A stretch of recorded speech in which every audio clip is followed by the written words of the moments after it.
ছিল এই কথাটা বলে আমরা নিজেদেরকে বোঝানোর চেষ্টা করি।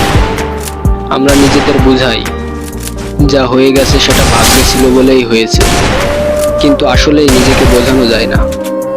অনেক কষ্ট, অনেক হাহাকার, অশ্রু বিসর্জন, ঘুম না আসা রাত সেটা জানে যেটা হয়েছে সেটা না হলেও পারত, কিন্তু ব্যাপার থাকে যা মানা যায় না, কিছুতেই মানা যায় না।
মৃত্যুকে যতটুকু ভয় পাই তার চেয়ে বেশি ভয় পাই রবের সামনে দাঁড়ানোর সেই কঠিন সময়।